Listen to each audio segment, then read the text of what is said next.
Hi, this is Zak Mir with the Bulletin Board Heroes here on Share Talk for Sunday, the 27th of December, a special weekend edition over Christmas.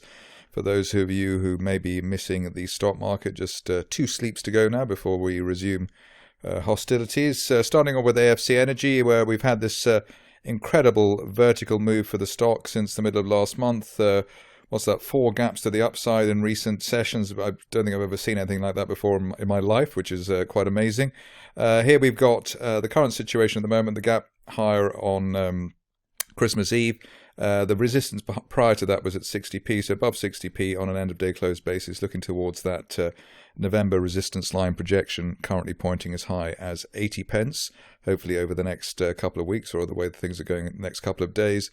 Bigger picture target here up towards that May resistance line projection up to 135 or in £1.40, hopefully as soon as the end of February. So quite a massive bullish situation there at AFC Energy.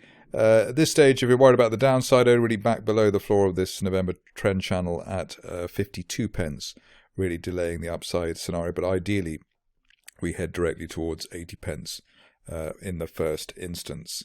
Onto a stock which I kept on missing out on, which is rather irritating, I suppose, but it's actually moved very fast. So Bluerock Diamonds, we had that final bear trap there below 45 pence last week, or the end of the previous week, and then broke above the 50-day moving average and 200-day moving averages.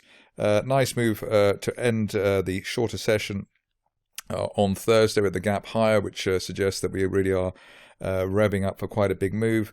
End of day close above 61 pence, which is that September resistance line projection, or resistance line rather, could set up the shares for as high as that July resistance line, currently heading towards £1.10, and one would expect that to be hit as soon as the end of February. So quite a big setup there for this situation. At this point, only really back below the 200-day moving average at 51 pence, really delaying the upside scenario, but looking very, very strong indeed with this support that we've had over the last, or the post-November period. Another stock which is looking amazing at the moment, and I suppose all these stocks really illustrating how strong the small cap area is looking at the going into the start of 2021.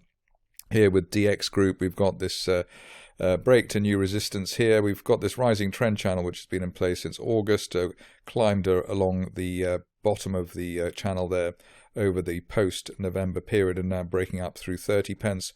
The longer we remain above 30 pence, or at least the previous 29 pence resistance, the greater the chance of a move towards the top of the channel there at 45 pence, hopefully as soon as the end of next month.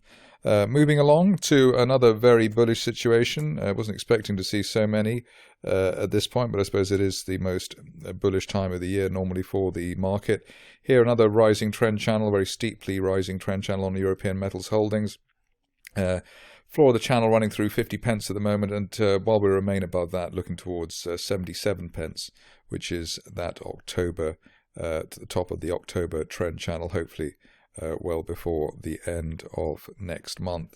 Stock which was rather frustrating before, but starting to come good, is Galileo Resources. Here we had an extended period really just between 0.8 and a penny, which was rather irritating, but we managed to break through that at the beginning of the month, and settled into a bull flag, actually well above previous resistance, at and above previous resistance, mostly above it, at 1.2 pence. And while we're above 1.2 pence on an end-of-day close basis, looking towards the top of that May trend channel, currently pointing to as high as 2.2 pence, hopefully by the end of next month.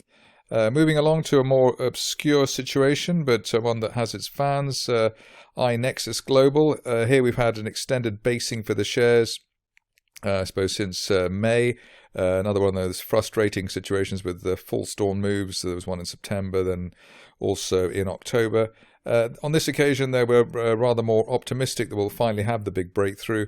We've broken that line of resistance from October, And now we're well above the 50 and 200-day moving averages. We didn't do that before with the previous false dawn, so this is a different situation.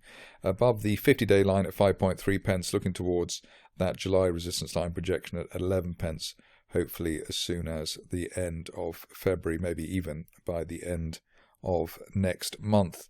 One of the big favourites, which people just can't keep tweeting about at the moment, is Mega Diagnostics. It was tough, this move that the shares delivered over November and the early part of December, obviously inspired by the well-timed vaccines coming into play. Current situation is we had a good weekly close above the 200-day moving average. We also broke that November resistance line projection at resistance line rather at 55 pence, and above that on an end-of-day close, looking towards the top of the November channel at 80 pence. Hopefully over the next 2 to 4 weeks. Only back below 50 pence, really, in the floor of the last month's channel, really delaying the upside scenario. There's more grounds for optimism in this situation, also because of the bullish divergence that we had in the run-up to the latest break higher. So we've had lower lows there towards 40 pence at the end of last month, but the RSI was climbing. That tends to be a leading indicator on quite a solid move. Or an extended move to the upside.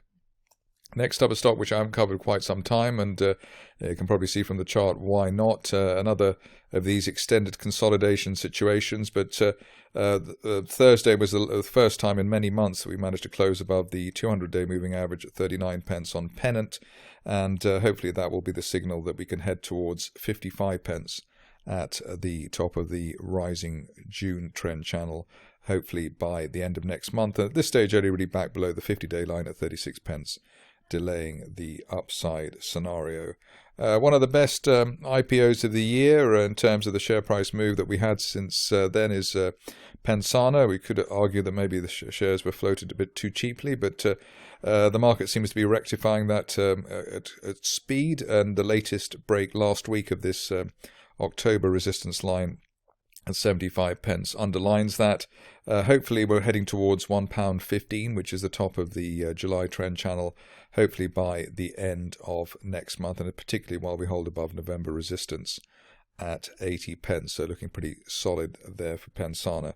Just a couple of stocks to go. First is Savannah, where we've got another trend line break. With Thursday's move through 10, and I suppose 10.5 pence, let's call it. Above that on an end-of-day close basis, looking towards the June resistance line projection, currently pointing as high as 16 pence, and hopefully that'll be seen as soon as the end of next month. That's it from me today. More updates on Tuesday.